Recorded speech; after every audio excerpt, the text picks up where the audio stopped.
नमस्कार हमारे प्यारे दर्शकों और श्रोताओं, अंतर्मन के इस नए एपिसोड में मैं मनी गुप्ता आप सभी का स्वागत करती हूँ।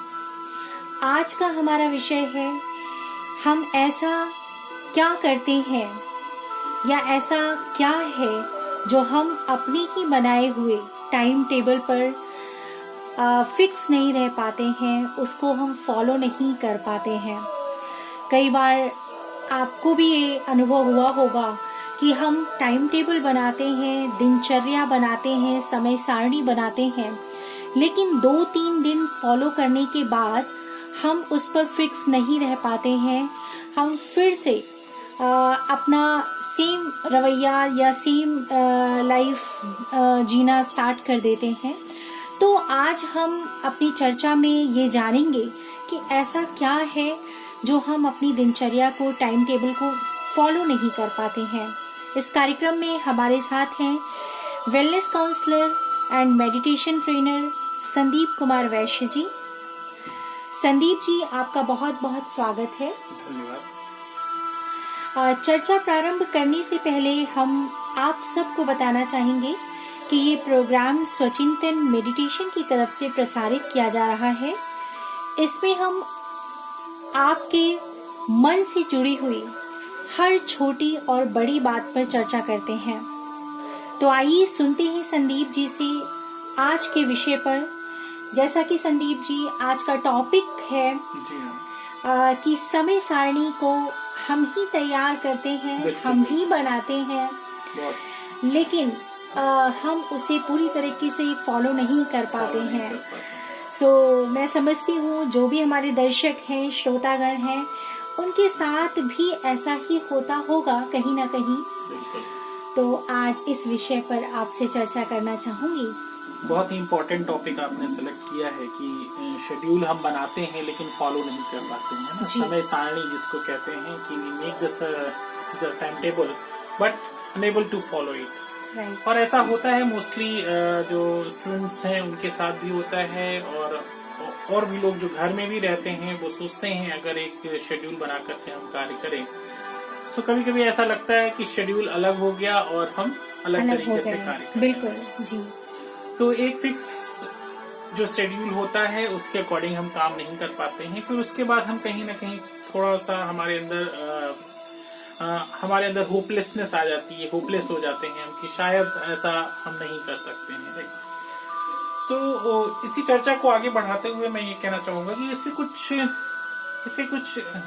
मतलब रीजंस हैं, मुख्य रीजन जिसको कहते हैं, मुख्य कारण होते हैं, कुछ कारण हैं।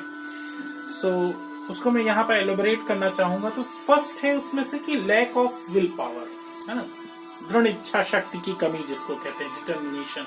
कभी कभी क्या होता है, वी मेक द शेड्यूल, है ना, हम शेड्यूल बनाते हैं, बहुत उत्साह में आकर बनाते हैं, सब कुछ लिखते हैं और कोशिश करते हैं कि हम इसको फॉलो करेंगे, लेकिन क्या होता है कि हम फॉलो नहीं करते हैं क्योंकि उसके पीछे कारण क्या होता है, हमारी इच्छा शक्ति नहीं होती। इच्छा शक्ति जो है, इच्छा शक्ति, विल पावर जिसको कहते हैं, है ना जी। इच्छा शक्ति भी बढ़ानी होती है अपने अंदर कि हम अच्छी इच्छा शक्ति के साथ आगे बढ़ें और उस चीज को मतलब अपने अंदर से सोचें कि हमें भाई इसको फॉलो करना है ना। और जब तक हम अंदर से नहीं सोचेंगे, केवल हम उसके आउटर लेयर में रहेंगे, केवल बना दिया, सोच लिया, चलिए ठीक है, खाका में हो गया, तो क्या होगा कि फिर हम फॉलो इसको नहीं कर पाते हैं। And second thing is that the practical schedule is required, right? Schedule बनाते समय इन सब चीजों का हमें ध्यान रखना होगा। कभी कभी हम बना तो देते हैं बहुत शेड्यूल, और एक दिन में हम ऐसा बनाते हैं कि जैसे मतलब पूरे हफ्ते का काम एक ही दिन में हम निपटाने की कोशिश करते हैं। जी बिल्कुल, आपने बिल्कुल सही कहा। जब हम शेड्यूल बनाते हैं तो ऐसा हमें लगता है कि शायद अब ऐसा शेड्यूल बना दें हम कि एक दिन में हम एक हफ्ते का काम सारे काम कर लें। सो प्रैक्टिकलिटी इज मैंडेटरी, राइट। कहीं ना कहीं प्रैक्टिकल होना बहुत जरूरी है। जब भी आप शेड्यूल बना रहे हो तो उसमें प्रैक्टिकल रहे, उसमें आप इतनी कोशिश करें कि धीरे धीरे हम इसको आगे इंक्रीज करते जाएंगे। यानी स्टार्टिंग जो आपका फर्स्ट डे होना चाहिए वो थोड़ा लाइट होना चाहिए, फिर सेकेंड डे थोड़ा सा और, क्योंकि आप अगर उसके हैबिचुअल नहीं है तो स्टार्टिंग में ही आपको लगेगा कि ये बहुत ही बोरिंग शेड्यूल है। आपको एग्जाम्पल जैसे देते हैं, अगर आप कुछ भी सीखने जाते हैं, जैसे सपोज दैट ऑफिस में भी देखिए जैसे ट्रेनिंग होती है, आपकी जो प्रोफेशनल्स हैं ऑफिस में ट्रेनिंग होती है, या फिर अगर हम ऑफिस के अपार्ट फ्रॉम ऑफिस उसके अलावा बात करते हैं, अगर किसी भी चीज को सीखने के लिए लर्निंग प्रोसेस में क्या होता है, स्टार्टिंग में क्या करते हैं, एक चीज बनाते हैं पहले, है ना, सपोज दैट कुछ बनाना है, एक प्रोडक्शन करेंगे, फिर अगले दिन क्या होगा, एक और बढ़ाएंगे, फिर नेक्स्ट डे एक और बढ़ाएंगे। इन अ सेम वे, है ना, उस चीज को हमें अपने लाइफ में लाना होगा। शेड्यूल में भी यही है, आपको यही करना होगा। जैसे कि आपने एक लेसन पढ़ा किसी बुक का, अभी जरूरी नहीं कि पूरी बुक हम एक दिन में कंप्लीट करना चाहें, राइट। सो वो इम्पॉसिबल जैसा टास्क है। ऐसे तो देखा जाए तो किसी किसी के लिए पॉसिबल भी हो सकता है, लेकिन ये डिपेंड करता है कि हम कितना कर सकते हैं इसको, करेक्ट। हमारी कैपेसिटी कितनी है, हाँ हम कितना कर सकते हैं, उसके अकॉर्डिंग हम टाइम टेबल बनाएं। उसके अकॉर्डिंग, मतलब स्टार्टिंग में, एटलीस्ट स्टार्टिंग में ही तो थोड़ा सा आप हल्का बनाएं शेड्यूल, कि उसको आप फॉलो कर सकें, जितना आप फॉलो कर सकें, ठीक है। ये हो गया second point. Third point is carelessness or to take it lightly, है ना। तीसरा ये भी हुआ कि शेड्यूल बना दिया, है ना, उसको प्रैक्टिकल भी बनाया, ऑलराइट, बट क्या हुआ, केयरलेसनेस हो गई। ठीक है, कर लेंगे, हो जाएगा, ठीक है, आज रहने देते हैं, नहीं देते। ये केयरलेसनेस जो होती है कहीं ना कहीं, इसको लाइटली अगर हम ले लेते हैं तो फिर हम फॉलो नहीं कर पाते हैं। तो कहने का मतलब है, जो भी शेड्यूल बनाए आप एक दिन में उसके अंदर बहुत ज्यादा चीजें ना इन्वॉल्व करें, थोड़ी थोड़ी चीजें करें, लेकिन उसको स्ट्रिक्टली फॉलो करें कहीं। जब आप फॉलो करने की आदत रहेगी आपके अंदर, हैबिट रहेगी, कहीं ना कहीं आपके अंदर से रहेगा, नहीं हमें इसको करना है कहीं ना कहीं, ठीक है, केयरलेसनेस नहीं आनी है। सो फिर क्या है, हम थोड़ा आगे बढ़ जाते हैं। तो 3 रीजन अभी तक बताए, अभी 4th रीजन मैं बताना चाहूंगा आपको, होपलेसनेस, है ना। होपलेस हो जाते हैं कभी कभी बाय 1 or 2 days, है ना।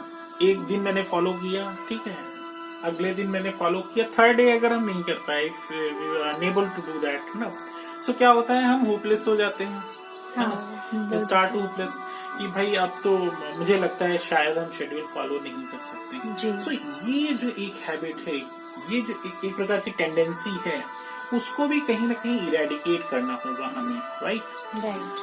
कि अगर 1-2 दिन फॉलो नहीं हो पाता है, मतलब सपोज दैट स्किप हो जाता है, तो आप कोशिश करें, कोई बात नहीं, नेक्स्ट डे से आप फिर से आप स्टार्ट करें उसको। ऐसा नहीं भी उस बीच में जैसे कोई घर में मेहमान आ जाते हैं, या आपको अर्जेंटली कहीं घर से बाहर जाना पड़ जाता है, तो आप उस अपने टाइम टेबल को बनाए हुए उसको फॉलो नहीं कर पाते हैं।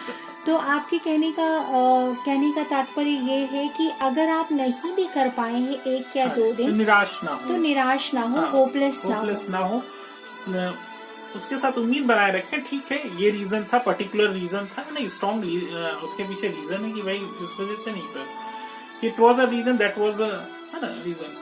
सो क्या है कि आगे आप बढ़ें और सोचे कि ओके नेक्स्ट डे हमें फॉलो करना है, उसी तरीके से नॉर्मल से बढ़ना है। एंड 5th थिंग जो कि इम्पोर्टेंट है, नॉट विजुअलाइजेशन ऑफ रिजल्ट। अगर हम विजुलाइज नहीं करते हैं कि आखिर इसका परिणाम क्या होगा, अगर हम शेड्यूल देखिए फॉलो करते हैं, सपोज दैट कहीं ना कहीं आपके दिमाग में वो चीज रहना चाहिए, मन और मस्तिष्क में, कि if we follow this schedule, है ना, अगर हम इस शेड्यूल को फॉलो करते हैं तो क्या क्या फायदे हो सकते हैं। अगर हम इस शेड्यूल को फॉलो करते हैं तो एक दिन ऐसा आएगा, one day will come that हम फिनिश कर लेंगे अपना काम, है ना, हमारा कोर्स फिनिश हो जाएगा सपोज, या फिर अगर हमारा ऑफिस का टास्क है कुछ, या फिर अगर हमारा पर्टिकुलर कोई चीज हम लर्न कर रहे हैं या कोई चीज सीख रहे हैं, सो क्या होगा कि इतने डेज के बाद आप ये विजुलाइज करेंगे, देखो उस समय तक हम ये कंप्लीट कर चुके हैं। बहुत अच्छी बात बताई आपने कि आपका विजुअलाइजेशन पावर भी ऐसा होना चाहिए, जो टाइम टेबल बना रहे हैं, उस टाइम टेबल बनाने का आपका पर्पस क्या है, आप क्या अपने आप को देखना चाहते हैं, किस जगह आप अपने को देखना चाहते हैं, किस लिए आप बना रहे हैं, वो आपके माइंड में विजुअलाइज होना चाहिए। बिल्कुल, मतलब वो विजुअलाइजेशन आपको करना ही होगा, तभी आप फॉलो कर पाएंगे, जिससे आपको एनर्जी मिलेगी कहीं ना कहीं। अगर आप सोचेंगे, if you think that after 30 days you will cover all the lessons, right, whole course, अगर आपको लगता है कि अगर हम ऐसे करके एक एक लेसन करते हैं सो एक दिन आएगा कि हम शायद सारा इसका कोर्स कंप्लीट हो जाएगा। सो आपके अंदर एक ना एक टारगेट रहेगा, ठीक है, एक ना एक, बहुत अच्छी बात बताई हम अचीव कर लेंगे। सो उससे कहीं ना कहीं ब्रेन में आपके एक मैसेज हमेशा जाता रहेगा। जब भी आप उठेंगे मॉर्निंग में या इवनिंग में, मतलब कहने का मतलब शेड्यूल फॉलो करने के लिए,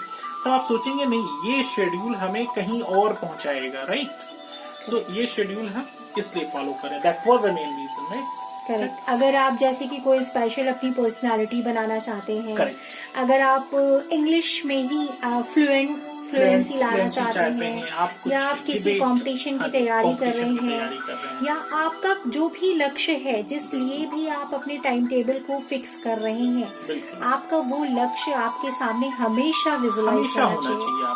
कहने का मतलब वो आपको आना चाहिए और फिर से कहीं ना कहीं वो सबकॉन्शियस माइंड में एक बार चला जाएगा वो, और जब जिससे आप मोटिवेट रहेंगे। बिल्कुल करेक्ट, आप मोटिवेट रहेंगे, आपका ऑटो मोटिवेशन रहेगा अपने आप, ठीक है। जी, वो क्या होगा, ऑटो मोटिवेशन हमेशा ऑन हो जाएगा फिर आपका।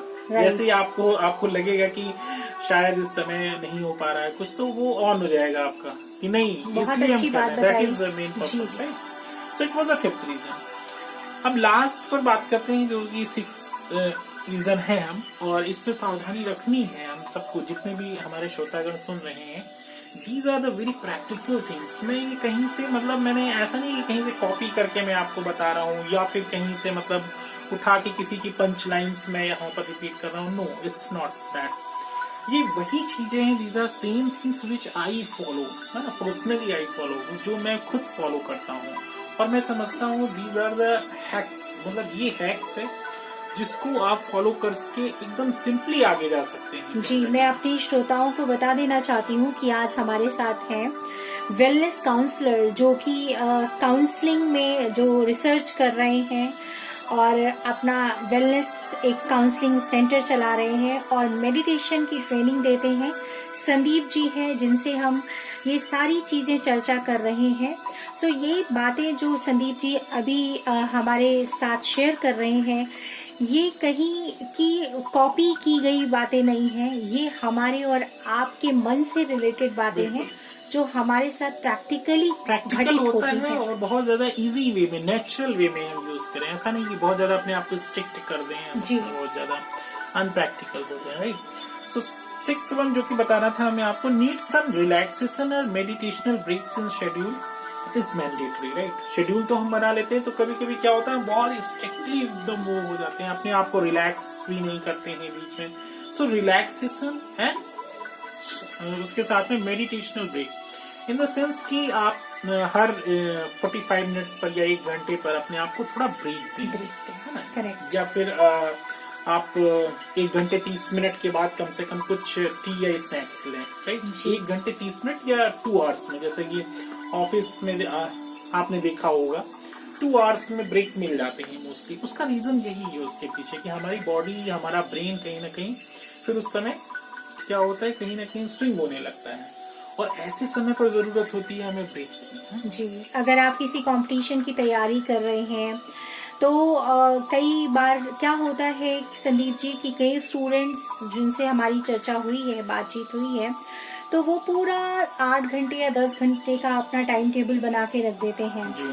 तो उसमें कहीं ना कहीं ब्रेक की भी 5 मिनट 10 मिनट जरूरत होता है ना। हर 2 घंटे में आप ब्रेक लें, ताकि आप थोड़ा सा रिफ्रेश रहें, मोटिवेटेड रहें, आप अपनी समय सारणी को फॉलो कर सकते हैं। बहुत जरूरी है, अपने आप को रिलैक्स भी करना, जिससे कि ब्रेन आपका फिर से क्या होगा, फिर से रेडी हो जाए उन सारी चीजों को एक्सेप्ट करने।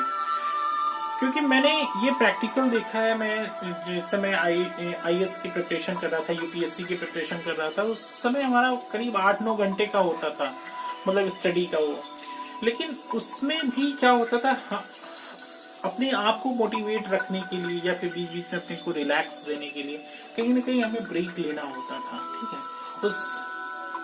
उस बीच में हम थोड़ा टी या स्नैक्स ले लेते थे, है ना, थोड़ा कोई म्यूजिक भी सुन लेते थे। तो इससे क्या होता था, या फिर हम थोड़ा अपना थॉट प्रोसेस पर ही काम करते थे, जिससे क्या होता था, हमारा माइंड फिर से रेडी हो जाता था। मेरा माइंड, मतलब कहने का मतलब हम सबका माइंड फिर से आपसे कहेगा, आप नहीं कहेंगे कि हम फिर से पढ़ें, आपका माइंड फिर से आपसे कहेगा कि वी आर रेडी नाउ, जैसे होता है नए काम के लिए फिर से हम। So these are the things, these 6 things, I think I hope that you will follow these things. और 6 थिंग्स है, बहुत ही अमेजिंग है। I think if you follow these things, I think you will surprise, you will get surprise. जी बिल्कुल, I hope, मैं भी आशा करती हूँ कि हमारे दर्शकों को और हमारे श्रोताओं को ये 6 चीजें जो है वो हेल्पफुल रहेंगी अपना टाइम टेबल फॉलो करने के लिए और ऑलवेज मोटिवेट रखने के लिए। बिल्कुल मोटिवेट रखेगा जी।